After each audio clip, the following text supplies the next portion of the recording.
We talk a lot about air pollution, but it's this invisible thing, right? We're breathing it in constantly with every single breath, but we often can't see it. It's this silent threat that's been around for ages. But today, its effect on our health and our planet is more critical than ever. So, what exactly is in the air we're breathing? And how's it shaping our world? Well, let's dig in. And look, this is not a new problem, not by a long shot. From the soot-filled skies of the Industrial Revolution to the hazy city skylines we see today, the challenge has just evolved. The smokestacks might look different, the cars might be newer, but the fundamental problem is exactly the same. The air we need to survive is getting contaminated. Okay, so here's our game plan. First, we're going to break down what air pollution actually is. Then, we'll get into where it all comes from.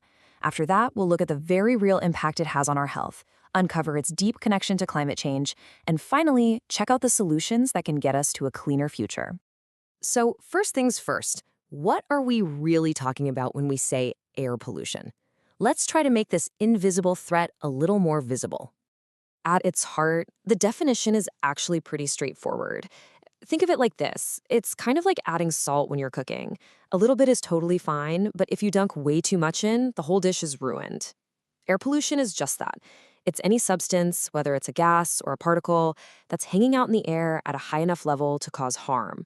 Harm to us, to animals, and to the environment itself. And these pollutants really come in two main flavors.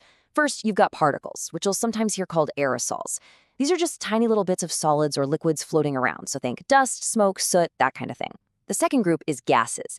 This includes stuff like ozone, nitrogen oxides, which mostly come from burning fuel, and also something called volatile organic compounds, or VOCs, that can be released from everyday things like paint or cleaning supplies. So that leads us right to the next big question. Where is all this stuff actually coming from? You can pretty much split the sources into two big buckets. Yeah, nature definitely plays a part. You've got dust storms, forest fires, volcanoes. They all throw particles into the air. But, and this is the key, the overwhelming majority of the harmful pollution we're dealing with today is anthropogenic. It's a fancy word that just means it's made by us, by humans, from our factories, our cars, and even the way we grow our food. I mean, these industrial smokestacks are the classic image of pollution, right? And for good reason. They can just pump out incredible amounts of pollutants like sulfur dioxide or SO2. That's the stuff that can cause acid rain. Plus just massive quantities of those fine particles we were just talking about. And then there's something most of us are part of every single day: traffic. Our cars, trucks, and buses are spitting out a whole cocktail of chemicals. We're talking nitrogen oxides, those VOCs again, and fine particles. But the real trouble starts when sunlight hits that chemical soup and bakes it all together. That's what creates ground-level ozone, and that is the #1 ingredient in city smog. Now, this next one might actually surprise you, but our food system is a huge player here. Agriculture, everything from the fertilizers we put on crops to livestock, releases pollutants like methane and nitrous oxide. And you're going to want to remember those two because they're doing double duty. They're not just air pollutants, they are also incredibly powerful greenhouse gases. This chart really puts it all into perspective. Just look at the scale. Up at the top, you've got stuff like pollen and dust. They're pretty big, and our bodies are good at filtering them out with things like nose hairs. But way, way down at the bottom, that's where you find pollutants like soot and smoke. They are absolutely microscopic. So tiny, in fact, that they can just sail right past our body's defenses and go straight into our lungs. And that is what makes them so dangerous. Which brings us to the most personal part of this entire story, the staggering price our own health pays for breathing in polluted air. The list of health problems is, well, it's pretty sobering. We're not just talking about a cough or some irritation. No, long-term exposure is directly linked to severe conditions. We're talking lung disease, heart disease, cancer, even allergies. The World Health Organization estimates that this stuff contributes to millions of premature deaths every single year. And this is exactly how that damage happens. Those tiny particles we saw before, they don't get trapped in your nose or throat. They travel deep, deep down into the most sensitive parts of your lungs. And there, they cause inflammation and disease. And the smallest of these particles can even pass right through into your bloodstream, affecting your entire body. And this is not just a problem for one or two countries. It is a global health crisis. I mean, this map says it all. It shows how the burden of deaths from city air pollution is spread all across the world, and you can see it's hitting some regions way, way harder than others.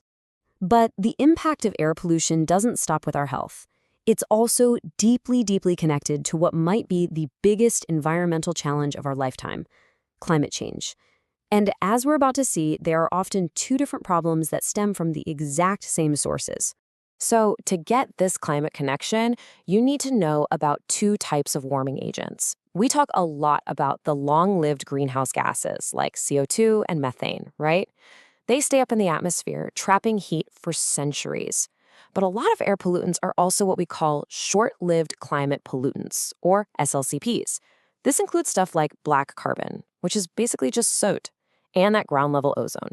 They don't last nearly as long, but boy, while they are around, they are incredibly powerful at trapping heat right here and now. And here's the thing: pollution doesn't need a passport. It doesn't respect borders. This diagram shows how pollutants that are released on one continent can get swept up into the atmosphere and travel thousands of miles. They can affect weather patterns and contribute to warming on a truly global scale. So what goes up in one place can literally come down somewhere else. Okay, I know this all sounds pretty daunting, but the story does not end there. We have a really good handle on the problem, which means we also have a clear path towards solutions. One way to go is to just capture the pollution right at the source. For big industrial plants, we have these technologies that basically act like filters, grabbing the pollutants before they even escape the smokestack. They have fancy names like electrostatic precipitators and wet scrubbers, but they can be super effective at cleaning up emissions. But the most powerful solutions, they involve a really fundamental shift in how we make and use energy. It's really a three-part strategy. First, we have to improve energy efficiency, just get more out of the energy we're already using. Second, we have to switch over to renewable sources like wind and solar as fast as we can. And third, we can use other clean energy sources that don't pollute the air, like nuclear power. And this right here, this is the most hopeful and important takeaway of all. Because the sources of air pollution and climate change are so connected, their solutions are too.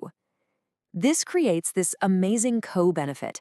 Almost every single step we take to clean up our air, like switching to electric cars or building a solar farm, is also a step towards stabilizing our climate. It is a genuine win-win. So the science is crystal clear, and the path forward is known.